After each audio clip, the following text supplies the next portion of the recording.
afternoon they'll be wrapped up for the week and be available, into the weekend. So I'll try them sometime after that. Then that's great. But I think the reason I'm so excited about today's presentation is it's really, fisherman led or highly driven by the fishing community, which I think is just terrific. And so anyway, I've been talking to Beck about this for a while and looking forward to it. So, hey Julie, can you do me a favor? Mm-hmm. I see the record button. Can you just stop it and start a new record? Because I just mentioned Jason's crew. I didn't realize the recording was already on. Well, you know what, Beck, my plan was, I just wanted to make sure the recording function was working. So when I'm going to go in the rec VC function, I can go back and take out and edit out the first section, so I don't need to stop it. I'll just take it out. Perfect. Just as long as we do that. Great. Yep. Hey, Chris. Hey, good morning. How are you? Oh, good. Good to see you. This is exciting. Yeah. Hey, Jason, nice to meet you. you too, Chris. Absolutely. So, are you based out of Sitka or Juneau, or where are you at exactly? I live in Juneau. Okay, Yeah. got it. And Chris, nice to meet you. I'm Julie. I work with Beck on fishing projects here at the NEC, and just wanted to thank you for agreeing to share your experiences with our group. It's a big group. There are people from all over the world. So yeah, that's what we were talking about yesterday. Yeah, excited about that. So well, hopefully people find it interesting. I think we'll get high attendance because I think a lot of people were interested in hearing about the Bristol Bay Initiative. So I just wanted to let you know a few kind of housekeeping items. I enabled Zoom so that you can share your screen and you can take people through your PowerPoint. Great. And we are recording it, and I'll mention that to everybody before we get started. And the reason we do that is not everyone is always able to make the calls because they might have a competing or conflicting meeting, or they might be out fishing, or who knows. And so we like to record it for those people who really wanted to catch it but weren't able to. Sure. And then I'm going to start off the meeting by sharing the agenda, just to remind people what we're going to talk about today. And I'll start it off by just welcoming people to the call, a few reminders of kind of housekeeping items for the International PFD Group. And then I'll turn it over to Jennifer Lincoln, who, Chris, I know that you're very familiar with Jennifer. Jason, have you met Jennifer Lincoln? No. So Jennifer was the former director of maritime safety at the National Institute of Occupational Safety and Health. She's transitioned to being, she now directs the ag, forestry, and fishing programs at NIOSH, which is kind of a larger basket of activities to cover. So we work with her on commercial fishing safety projects. And so I'm going to turn it over to her to just give some updates on maybe things she's working on. And then we'll turn it over to all of you. Okay. And then you guys present, and at the end, we're hoping is we can leave some time for open discussion, which is, I think, an important component of the quarterly meetings, because I'm sure you guys will do a very thorough job of presenting your initiative, but people often like time to ask questions and learn, to learn more. So we'll just leave a little window there for people to discuss what you've shared and to ask questions. So that's the general plan. Well, so we met yesterday, Jason, Darren, Katie, and I, and I figure it'll probably take us 20-25 minutes to get through the presentation, and we figure we have at least 3 hours worth of stuff. So I think it'll be, definitely interested in answering questions and expanding on stuff, because it's a fascinating fishery. And we're all real excited about it and pretty familiar with it. So we'll try to try to keep our answers short, and then we can expand later during the questions. Yeah, we have these gatherings on a quarterly basis, and if we find that people have a lot more questions that we didn't get to answer, or there are things you guys didn't get to talk about, we can maybe incorporate it in a future, have another revisit a future quarterly meeting. But this is a really engaged group, so it's not going to be one of those calls where you guys stop presenting and then everybody's quiet. Okay, good. I think you'll get lots of questions, and people will be really interested in learning about, the initiative. So Julie, it'll be a highly engaged call. Yeah, Julie, I had a thought to throw in that I forgot to mention to you. If Frankie's on the call, he had sent us that really great survival story of the guy who went over and had a life jacket on and had a personal locating beacon. Oh, yeah.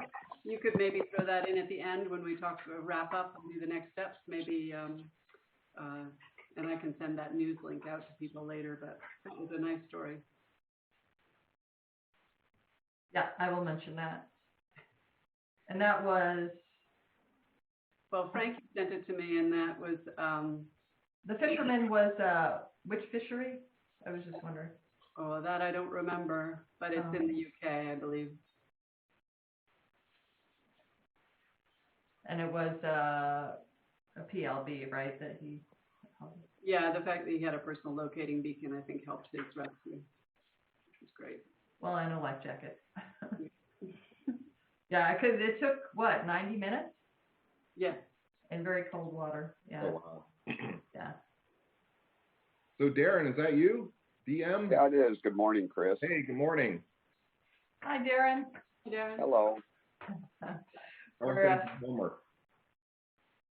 Homer's getting started this morning. The charter boats are all loading up and leaving, so it looks like it's going to be a nice day. Oh, perfect. Yeah. We it's kind of a busy day. So Beck, Jess, and I are all located in Cooperstown, and today is Hall of Fame induction.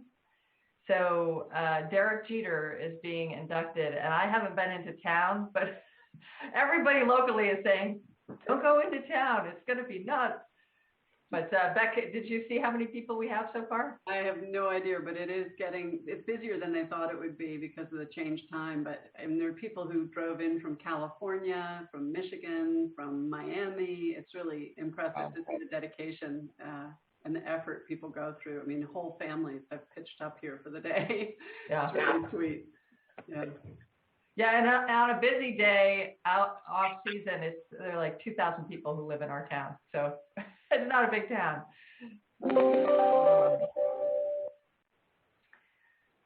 Let's see, we've got Casey. Casey, great to see you. Joe Myers here with the Coast Guard. Wonderful. Welcome, Jeff. Thank you, Becky. Okay, everybody's jumping on. Yep. Sure. There's Jennifer. Hi, Jennifer.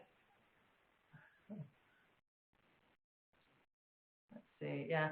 So Jennifer, I was just going through the rundown with our panelists today, and I just mentioned that I'll do some brief updates at the beginning, and then I'll turn it over to you for your updates, and then we'll let everybody launch into their discussion of the Bristol Bay Initiative. Okay. I don't know that I have any updates, Julie. Okay. Well, you can say that if you want. I don't have any updates. So if you want to use that time for the survival story of Frankie's, and then also the testimonial we got from Rolf Winters about his skiff flipping and how his life jacket pitched up and inflated. It was a nice Mustang that he was wearing, and he was really happy. So that was out of our life jacket project. So if you want to, you can. We've got two nice stories, happy stories. Okay. All right. So I'm going to just share the agenda now that folks are getting on the call here. And it is 11 o'clock, but let's see, do we still have folks jumping on? Yeah, I think Samantha's still trying to connect. Okay. All right. Well, it is 11, so I think we're going to get started because we have a lot to cover in our hour today. So I just wanted to start off by welcoming everyone to the quarterly International PFD call. I think this has really grown. Interest in the call has grown, and it's great to see, and we're excited to have everybody here with us today. I just want to give a brief recap of today's presentation. So we'll be hearing from several folks. Number one, Chris Woodley, who's the Executive Director of Groundfish Forum, and he'll be talking about the Bristol Bay Reserve's PFD initiative in the wild sockeye salmon fishery. And just for the folks who are unaware, Bristol Bay Reserve is a member-owned marine insurance pool. And he'll be joined by Katie Enslow, who's the manager and CFO of the Bristol Bay Reserve, Jason Colhase, a commercial fisherman and longtime Bristol Bay Reserve board member, and then Darren Manor, who's owner and operator of drift gillnet vessels in Bristol Bay. And I believe that Darren is actually tuning in from his boat, which is even, which is pretty cool. So just wanted to thank all of you for your willingness to share your highlights from your PFD initiative. Another thing that I wanted to mention is, I don't know if you can see the list of attendees on the Zoom call, but one of them is just a little thumbnail that shows that the call is being recorded. And so I wanted to make people aware that we are recording this session. And the reason we're recording it is that for those people who could not make today's call, we can make that available to them so they can catch the presentation if they weren't able to join us today. So just a heads up that we are recording. The other thing I wanted to mention is, I know Rebecca Weil has been emailing people in the International PFD group asking for contact information and a web link to your organization. And the reason she's been reaching out to people is we're hoping that we can use the iFish site as a way of keeping people up to date on the activities of this International PFD Working Group. And so what we need is for each of you on the call to confirm whether you're okay with us featuring your organization's web link on the International PFD Working Group section of the iFish website. So I will add Rebecca Weil's email address in the chat function of this Zoom call. So anyone who hasn't responded as to whether they're okay or not okay with adding your organization's web link, please just grab Rebecca's email and get back to her to let her know it's okay to use your web link on the iFish site. We won't be sharing people's contact information like email addresses. The only reason we've asked for that is so that we can share that internally for people who want to kind of connect with each other. So those would be people who attend these quarterly meeting sessions. Let's see. I think that's all for me. Beck, is there anything else that you wanted to mention, or did we? That's it. Okay, perfect. So I think I was going to turn it over to Jennifer, who wasn't quite sure she had anything to add.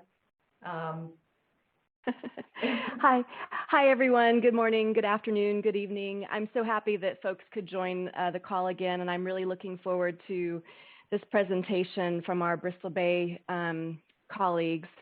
I really don't have any updates for an international group. The various things that I thought of were more specific to the U.S., so I can send those through our the other ways that we communicate with our researchers in the U.S. So I'd really like to just give the time over, as Rebecca suggested at the top of the hour, that to talk about a couple of the success stories recently, and then we can get into our presentations. Okay, perfect. So Beck, how about some happy news to start the call? Well, we have two stories come to us, and then maybe more that all of you have, but we had a wonderful call from a fisherman who participated in our life jacket van project, who bought a Mustang for himself and his wife, and he wears them every day. He never wore them before, so he now wears them every day. And he just called the other day to tell us he was out in his skiff and it flipped, and he got hit in the head with one of the oars, and he has this huge bruise, which he sent us a picture of. And he was really delighted that his PFD went off and he was fine. And that was just he was really happy. And he was actually in the car on his way to get a rearming unit. So that was great. And then we also heard from Frankie. I don't know if Frankie's on the call. Frankie, are you here? I'm not seeing. May not be, but Frankie sent us a wonderful link I can send around to people of a news story in the UK where someone went overboard wearing their life jacket and it had a personal locating beacon. And he was in for 90 minutes and was found. And it's just a really great story of how successful it is to have a personal locating beacon and a life jacket, of course. But those are our two happy stories. Wonderful. Thank you, Beck. So I just want to let folks know I have shared Rebecca Weil's email address in the chat bar. I'm going to stop sharing at this point so that Chris can bring up the PowerPoint that they've put together on the Bristol Bay Initiative. And then Chris, please let me know if you need any help with that. Let's see here. It looks perfect. Looks like it's working. All right, you got the full screen going here? Yeah, if you just click on presentation mode, I think. There we go. There we go. Perfect. All right. I'm going to put myself on mute and I'll let all of you take it away. Oh boy, it's showtime already. All right. Yep. Thank you. So good morning, everyone. My name is Chris Woodley and I'm going to be your panel moderator today. I'm the Executive Director of Groundfish Forum, which is a fishing industry trade association that represents 19 trawl catcher processor vessels that harvest various flatfish, ackle mackerel, rockfish, and Pacific cod in the federal fisheries off Alaska. For 30 years, I've been a vessel safety advocate for the commercial fishing industry, first in the U.S. Coast Guard, and then for the past 7 years as a board member for United Fishermen of Alaska and as the former chairman of the U.S. Coast Guard's Fishing Vessel Safety Advisory Committee. From my perspective, addressing the issue of man overboard, in one sense, should be quite easy. It's a perennial problem in numerous regions and fishing fleets across the country.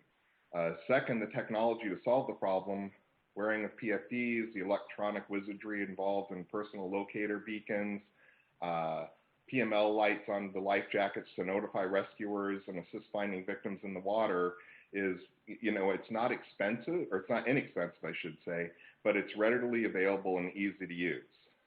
So solving man overboard should be a no-brainer, right? Problem is that it's not. It's a very, very difficult issue. Man overboard fatalities continue to be the second leading cause of fatalities across U.S. fisheries. And the problem isn't that people aren't aware that PFDs save lives or that they don't know that the equipment is out there. What I think it goes to much more is just the, I'll call it culture for lack of a better word, but it's a culture within individual fishing fleets and getting them to embrace this technology and the equipment that's out there. I'd argue that to solve the man overboard problem, it takes an understanding of the fishing fleet's culture and the specific workplace hazards, which varies across gear types and across fleets and across regions. It also requires integrating safety efforts into the existing institutions that fishermen are familiar with, rely upon, and accept. And it requires that safety purveyors such as safety training organizations, regulatory agencies, and academics meet fishermen where they are, which is to say where they work, where they live, and where they interact with each other. And lastly, it takes a lot of time. Safety culture does not change overnight, and a long-term commitment is necessary. So those are kind of some of the key things that we'll circle back to during our panel discussion. And I'd like to jump right into that because that's the most important part of what we're doing here today. So today we're fortunate to have an outstanding panel to discuss the Bristol Bay Reserve's effort to promote PFD use in Alaska's Bristol Bay drift gillnet sockeye salmon fishery. We've got Katie Enslow, Darren Maynor, and Jason Colhayes, all who've already been introduced. And so Katie, I think we're going to kick off with you. And if you could explain to the group what the Bristol Bay Reserve is and the PFD project that was developed for these fishermen. Yeah, definitely. Thanks for having us. It looks like I'm off mute. Can you hear me all right? Yes? Okay, good. So I'll just get started really quick with a brief background on Bristol Bay Reserve. It's a marine insurance a marine insurance pool which is owned 100% by its members. Almost all of our members, which is about 350, participate in the Bristol Bay salmon driftnet fishery. Bristol Bay Reserve is governed by a 7-member board of directors, 2 of which are here with me today, Darren and Jason. And actually, Chris, would you mind going to the next slide? Yeah, hold on here. There we go. Oh, one. I meant one more. 2. Yeah, one more. Thank you. Let's see. So Bristol Bay Reserve is governed by a 7-member board of directors, all of which are Bristol Bay salmon fishermen. This puts our organization in a unique position, I think, to affect change, since we have fishery participants advising our staff directly on issues such as safety. Would you go to the next slide, Chris? And back there, there's a really cool picture of kind of what the fishery actually looks like, but we have several more photos later on in the presentation. As I mentioned, Bristol Bay Reserve insures about 350 vessels. This represents about 30% of this fishery. In 2019-2020, Bristol Bay Reserve put on a PFD incentive program. Basically, what we did was select one PFD, which helped us secure a bulk discount from Seattle Marine, and then offered it to our members for purchase. This was only offered to Bristol Bay Reserve members, but we sold 270 units, and there was about 25% participation. The Bristol Bay Reserve board members, who I mentioned are also Bristol Bay fishermen, they're the ones who selected the PFD so they could, you know, kind of try it on, see if it was suitable for this fishery. From there, we sent out order forms to our membership and provided a further discount to their insurance premium. I think with this program, what was really cool is all our members had to do was fill out their form, send it back to us, and then their PFDs were just available for pickup once they arrived in Bristol Bay. They didn't even have to pay for these directly. We just threw it onto their insurance premium, and they just paid it all together. These units usually retail for about $228, but once we got the bulk discount and also provided our further incentive, which was $50 per unit, it came out to about $80 each. So I think this was pretty successful. We didn't have 100% participation, but it ended up being a lot more successful than we thought it was. And I think a big part of that was just making it really, really simple, having one option and having it really just right there, ready for them to pick up. And Bristol Bay, I should also mention, is a remote area of Alaska, so it's not incredibly easy to get things there. So that's a little bit of background. I will go ahead and give it back to you, Chris. Okay. Thanks, Katie. So I'm flashing through the next slide here. So the next question I've got is regarding the fishery itself, and so Darren and then Jason, what I was hoping you could describe a little bit was, you know, the time of year that this fishery occurs, you know, how long the openers are, the types of vessels, the types of gear, and the number of participants. And I've got here is a great photo of fishing out in Bristol Bay. It's like watching the invasion of Normandy. There are so many boats out there and so many different types of vessels. It's really a remarkable thing to see. But Darren, can you and Jason, can you describe the fishery a little bit? Sure, I'll go ahead and start. So, yeah, Bristol Bay is the largest sockeye run in the world, salmon. We harvest pretty much this past year was historical. So we had a 63.2 million fish run, and we harvested 38.6 million fish. And that's done all within about a 30-day period. You know, the openers are regulated based on escapement up the rivers, which is managed by Alaska Department of Fish and Game. And so we have about 1,350 vessels racing for fish. The openers really are dictated by escapement goals, and there are many times where it's just around the clock fishing and long hours, fast paced. We live on 32-foot boats. We have a crew size of around 3, including skipper, up to 5 or 6. And again, I think the big part of it is a race for fish. We don't have quotas; they're allocated to the vessels, so it's a Olympic system and becomes very competitive. So that's kind of the fast-paced environment, long hours, low sleep, and all living on a boat 24 hours a day together. Hey, good morning, guys. It's Jason here. Darren, I'll just add to that a little bit, that within that 30-day window, you never quite know from hour to hour sometimes, or day to day, what your next fishing schedule is going to be like. And so we're always on call, and I think every minute or every hour of the day counts, which just kind of heightens that sense of urgency for our fishery. Lack of sleep and all of that goes into our decision making and our safety mitigations as well. And the other, I think, interesting aspect of this fishery is its demographics. It's probably the most diverse group of fishing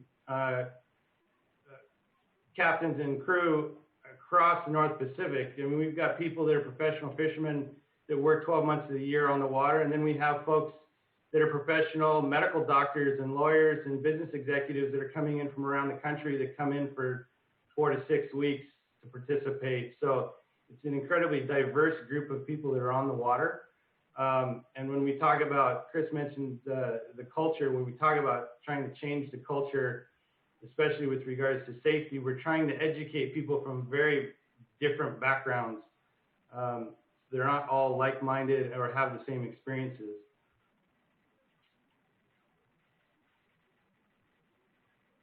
So either Darren or Jason, can you describe a little bit of the some of the safety hazards associated with the operations, and maybe also describe the different kinds of vessels that you see out there between the gill netters, the tenders, the fish processing vessels that you might deliver to, and then also trampers?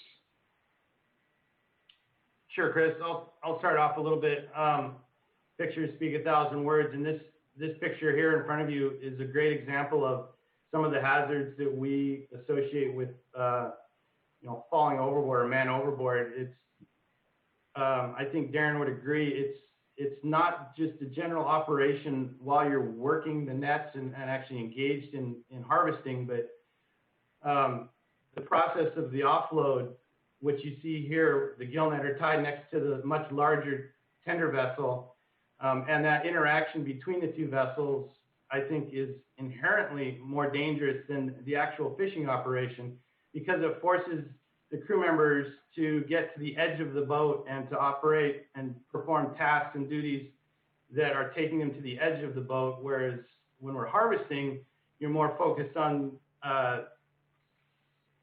more towards the middle of the vessel, if that makes sense.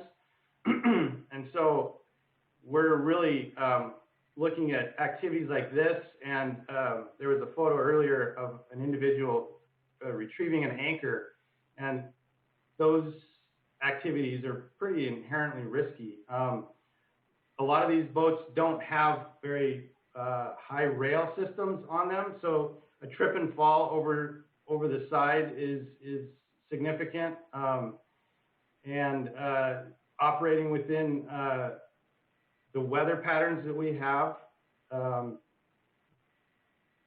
Here's a great photo of a net that's going to be set. He's throwing the buoy, and the net's going to be set loose off of the deck. And so if you can imagine, the cork line and lead line are going to be flailing out through the back of off the back of the boat there, and there's an entanglement hazard that you could get sucked into the net and pulled overboard. So there's an inherent risk right there. These photos are showing pretty calm weather, but we're operating in pretty significant rough weather situations, and I think just that in itself is inherently risky. So there's a lot of different safety issues that we're concerned about with regards to man overboard.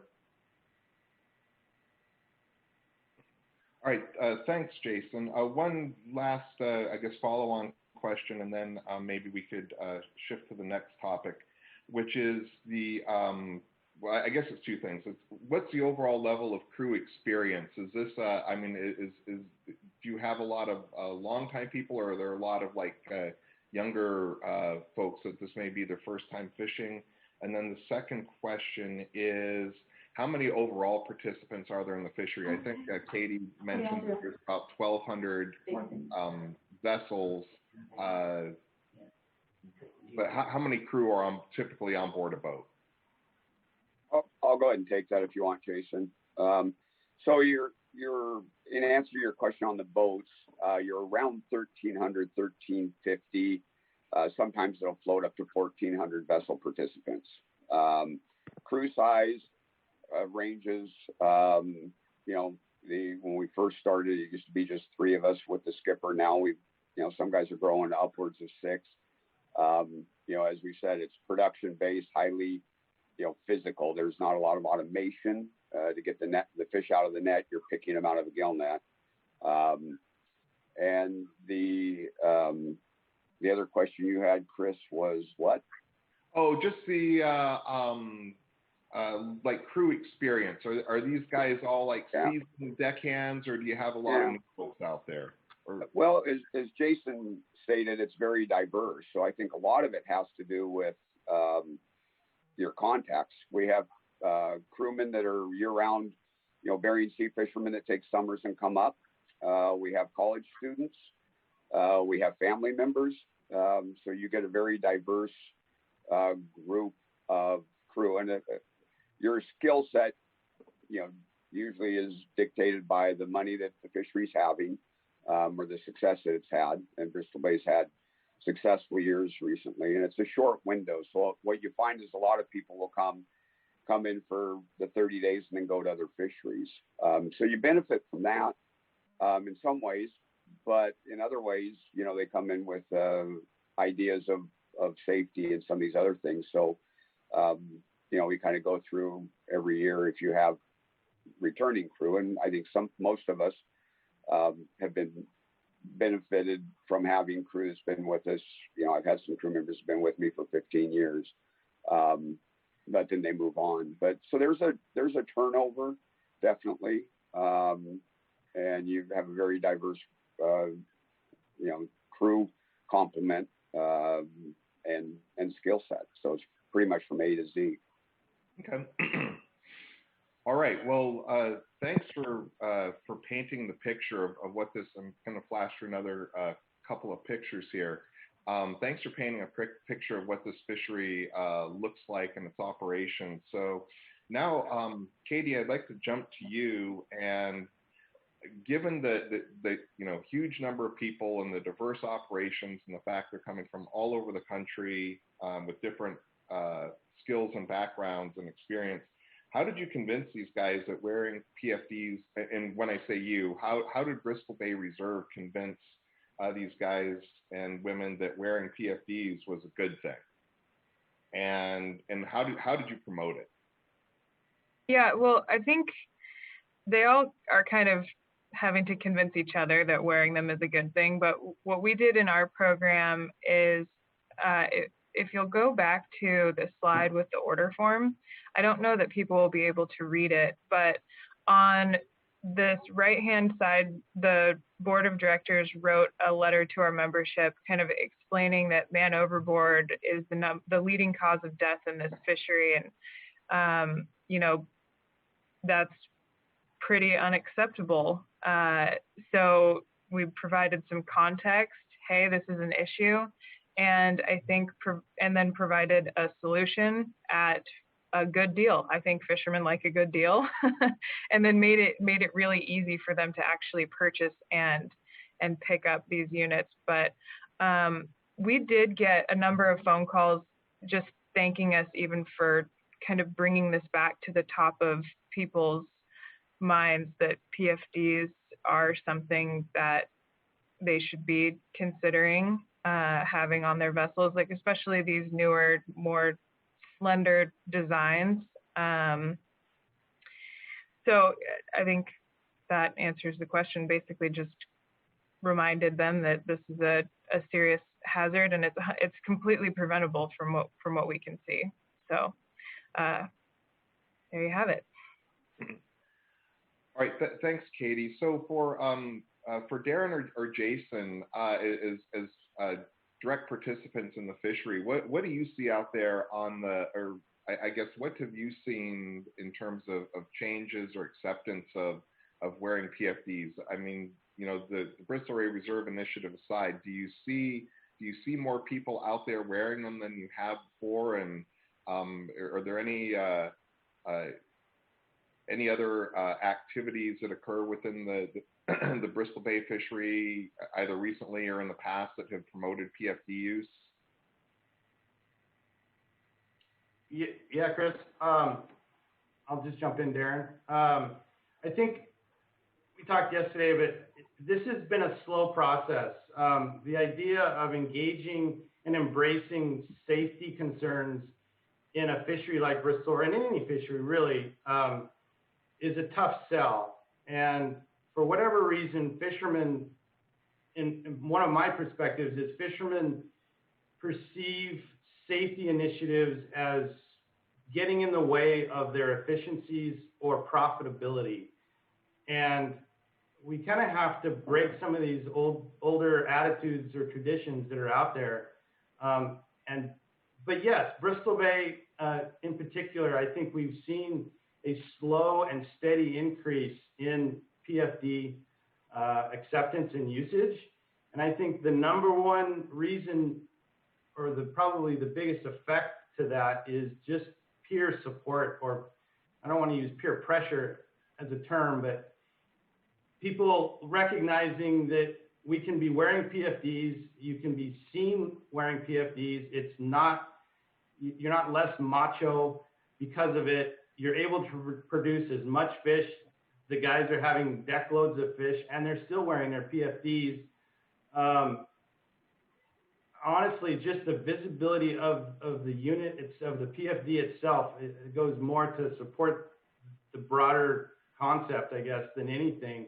And people would reckon, hey, I see you're wearing your PFD. That's awesome. Good job. I just think it's just a slow process. It's going to take a while, and we're right in the midst of it. You know, we're not mission accomplished here because, you know, we don't have 100% participation. Our initial incentive program was only 25%. So we've got a long way to go just with our own membership, let alone the rest of the fishery. But anecdotally, you are seeing significantly more PFDs now than you did before. And I think as long as people are continuing to wear them openly, other people will see them as being accepted, and you'll just kind of gain your numbers that way. Thanks, Jason. Darren, do you have any more to add to that? Yeah, I would. I agree with Jason. You know, we as board members several years ago, he talks about the slow walk.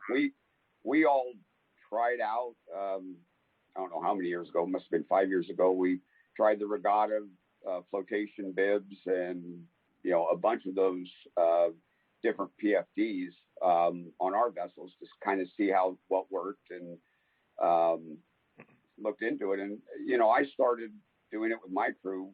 I think 10 years ago, I had them go up and buy whatever they would wear. And I started out on, you know, I paid for it and said, just try wearing them. And, you know, we slowly evolved this for where we ended now. I mean, all of us had input on it. And, you know, the thing for me that stood out was when I had my crew wearing them, tendermen or other boats would comment and say, well, you know, does it get in the way or does it not? And I think it was a slow, as Jason said, people seeing it visibly, slowly changed their minds. And I had a situation where I had somebody run my boat for me when it was built up over into Bristol Bay from Homer. And they're part of the Old Believer Russian community that's very tight knit. And my son and crew were on the boat and they were wearing them. And I remember him telling me when he got up to Bristol Bay, he said, you know, I noticed your guys wearing them all the time and it didn't get in the way.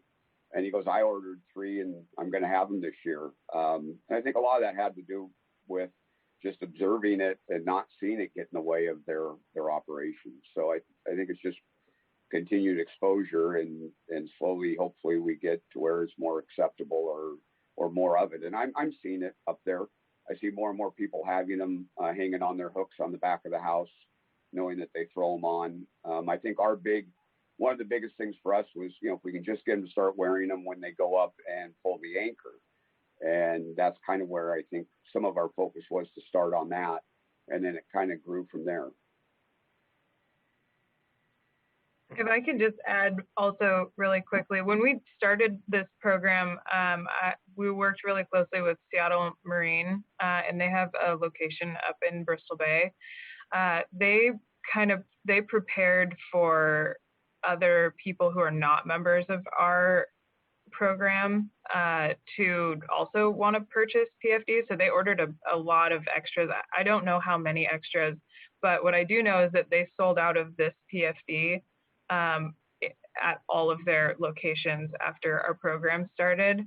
And they credit all of that to seeing the Bristol Bay Reserve members going and picking these up from their location in Naknek. They'd go picking them up in loads of 3 or 4. And once people saw them, they're like, hey, where are you getting these? Apparently I should have them, you know? So it was a little contagious, I think. Yeah. Thanks, Katie. That's that's to me, that's one of the most remarkable things that I've seen. That it's not peer pressure, but it's almost the fear of missing out. It's when people, you know, when somebody leaves the store with 3 PFDs and somebody else is coming in and they're saying, I wonder if I should do that. And I think just that constant reinforcement, seeing them out on the ground, seeing that they don't interfere with the operations of the vessel is really, really good. So, well, I think we're at the end of our questions here. So for our panelists, is there anything else, Katie, Darren, or Jason, that you wanted to say or that you forgot you wanted to bring up?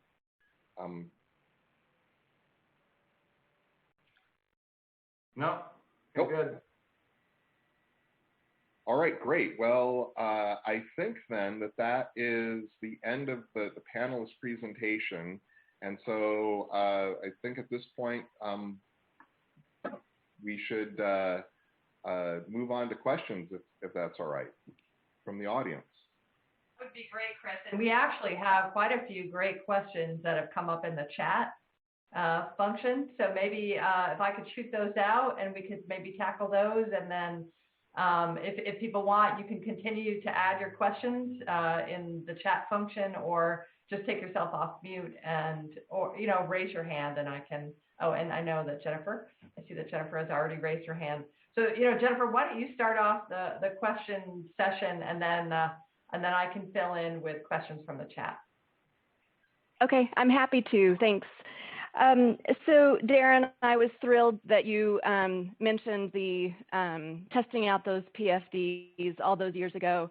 The regatta, interestingly enough, Ingun is on the call, and that was the regatta rain gear was one of the PFDs that we tested with Bristol Bay fishermen many years ago, and it was based on a research and development project that she led even before that. But anyway, my question really has to do with when we were interviewing fishermen in Bristol Bay, we also had gone to Dutch Harbor, Kodiak, Homer, and in Seward. And one of the things that really resonated with the group that was doing the interviews back then, this was originally in 2008 and 2009, was, and then again in 2014 and 2015, we really realized that the change that we saw an increase in PFD use certainly was with crab fishermen operating out of Dutch Harbor. And we thought that that was really driven by vessel policies. So individual vessels making PFDs, making it a requirement, or even companies making PFDs a requirement. And so I'm wondering about the approach. I love the approach that you took of, asking members to buy these at a discounted price. And I'm wondering if you had considered, encouraging vessel owners to also pair that with a policy, but maybe that doesn't work with a small boat fishery like this. I'm just interested in that.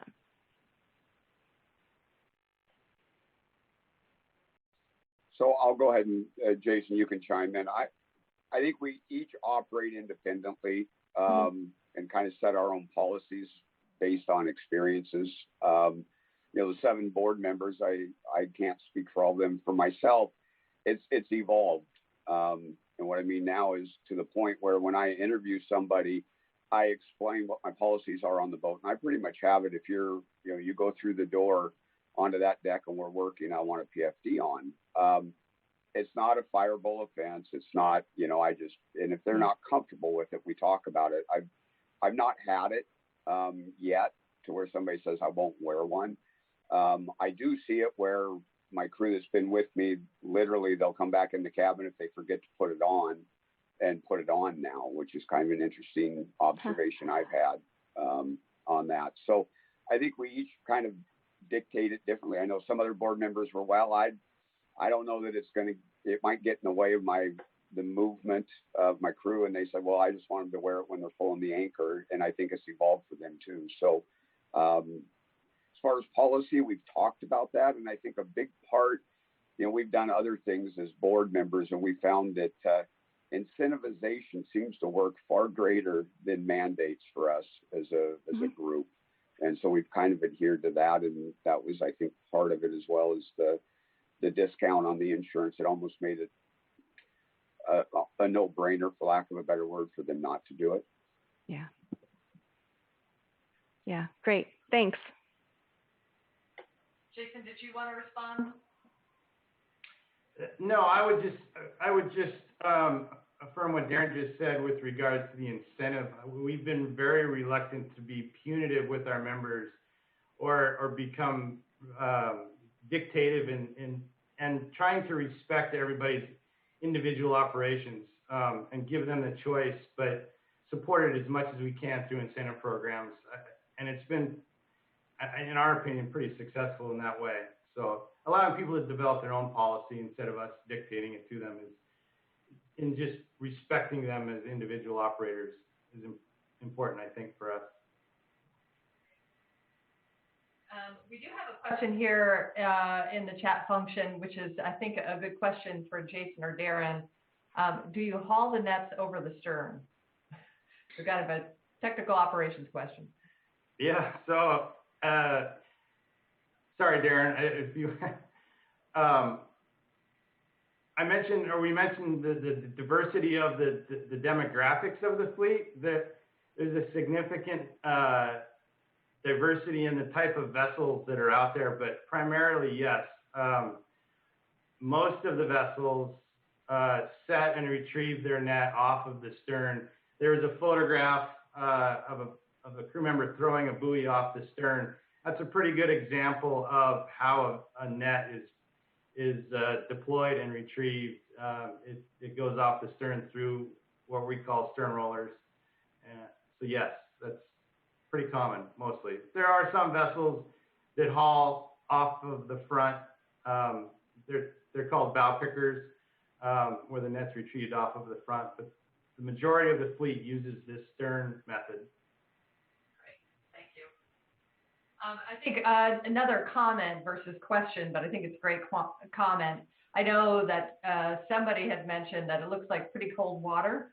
And so Fred Matera had mentioned that Cold Water Boot Camp, which I believe is available on YouTube, is a great PR tool to incentivize crews. And I just wanted to back that up by, I know that when we went to the Royal National Lifeboat Institute and met with Frankie and his team, they were talking about the race to rescue somebody and how it's a completely different scenario when someone has a life jacket, because you have a lot more time to launch a coordinated rescue attempt versus crews trying to jump in because they realize the person has 10 minutes of meaningful movement.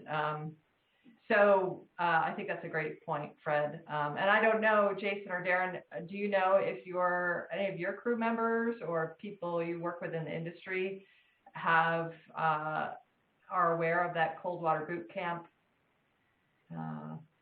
training? I'm not. I just wrote it down. I'll be looking at it after we get off this phone call. Yeah. Is that familiar to you, Jason? I don't know if you. It's not. No, I'm sorry. Okay, so I think actually, Fred, I don't know if you shared the link in the chat, but I think you did, or somebody did. Anyway, so we could share that with people on the call. I think another question was, is the demographic and experience profile of Bristol Bay Reserve fishermen the same as for the almost 1,000 other boats? What about the history of fatality risk from man overboard among BBR fishermen versus others? So I'm not sure what the feedback is about. Katie, you want to take that? You probably have a better sense of that than we do. I will try to answer this question. I may need a little bit more clarification.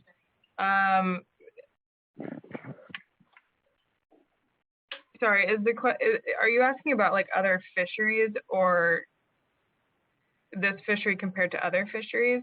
I will say that, oh, go ahead.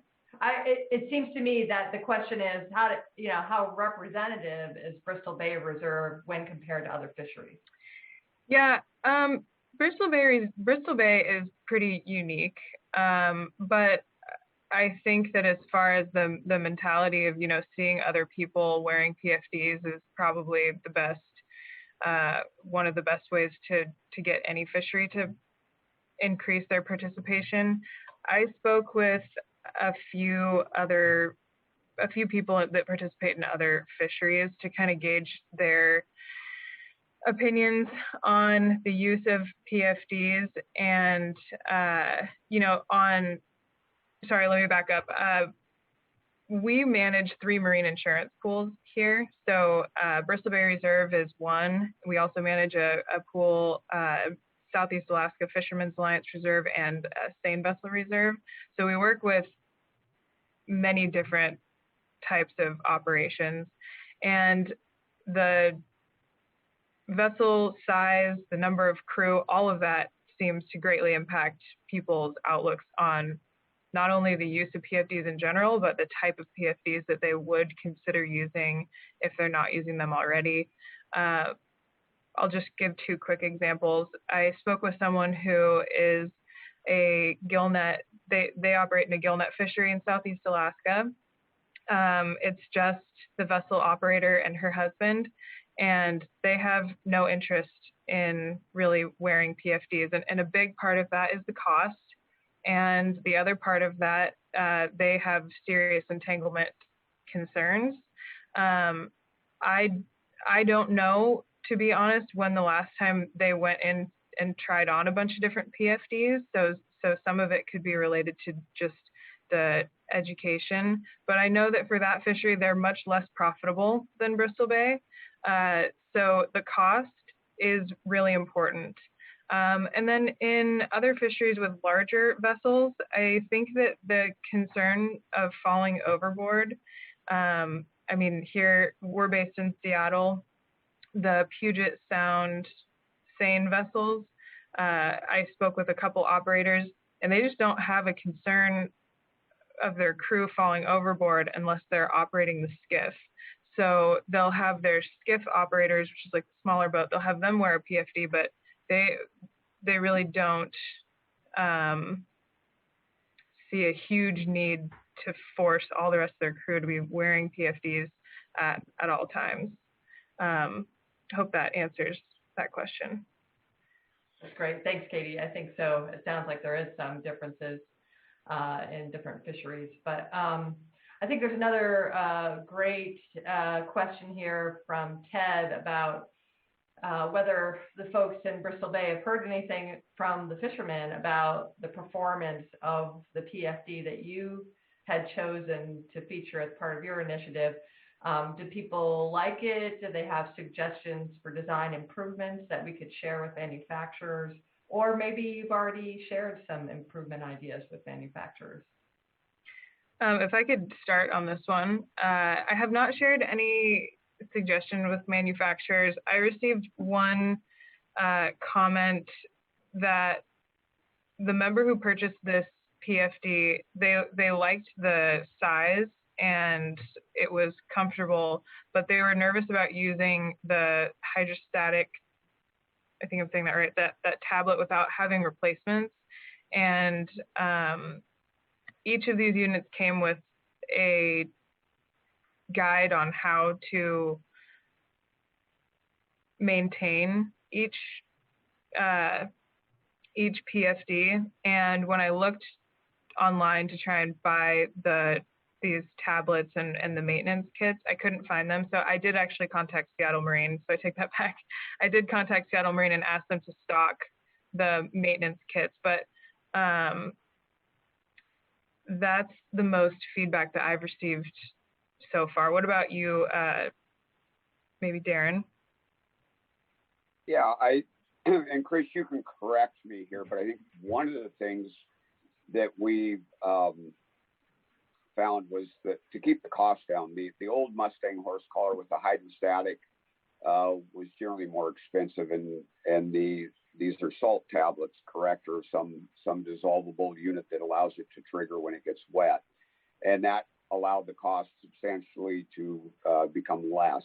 And we tried some, or at least I did, and they seemed to work relatively well. There was concern about, well, if I get it wet or damp, will it? And it does not seem to deploy. I had friends that had it, get wet in their skiff in water, and it worked like it was supposed to. So that's the one thing that I think we were dealing with, was keeping cost affordable on them. And those units seem to be the best for the dollar in construction and utility as well. I think this might be a good time for me to interject one of my own questions, which was, so when we trialed various PFD designs in the Northeast, we tried to incorporate a variety of options. So we had inherent flotation built into some designs that we offered, manual deployment of the flotation, and then some with hydrostatic components. And I think one of the things that we were worried about is for those PFDs where you either have to manually deploy the life jacket or PFD, or if it was hydrostatic, how would those be rearmed? And how do you check to make sure that the PFD is functioning correctly? So I don't know, did Bristol Bay have a conversation internally about, is there a local commercial marine supplier that has the skill set to rearm devices? What complications might fishermen run into if they do need to get them rearmed? Has that come up?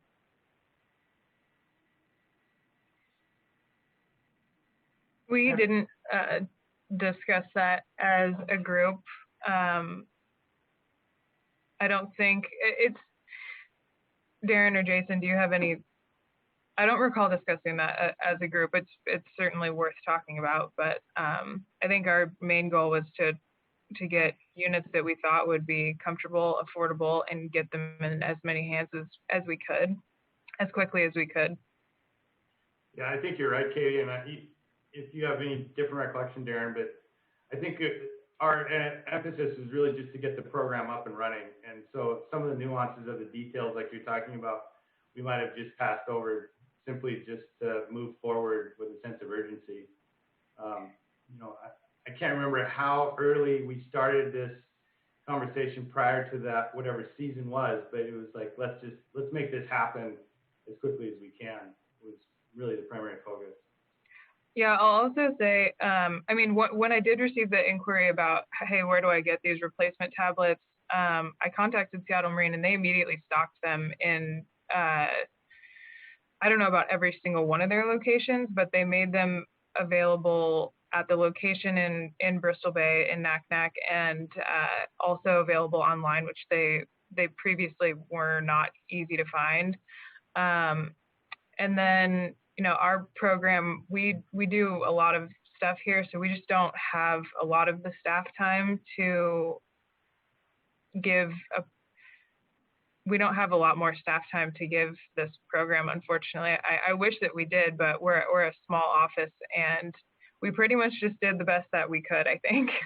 Yeah, well, hey, and I think it's, you know what, we are completely on your page. I think we ended up saying, let's just get them on there and get people thinking about them and wearing them, and then we can address the other issues. But I think just to follow up on your comments, it may be a great discussion for a future international PFD call is to talk about that question of rearming life jackets, how to make that process simple for fishermen, and how just to you know, provide reminders to the fishing community that are wearing them, that good to check it, and this is how you check it, and this is how you can rearm it.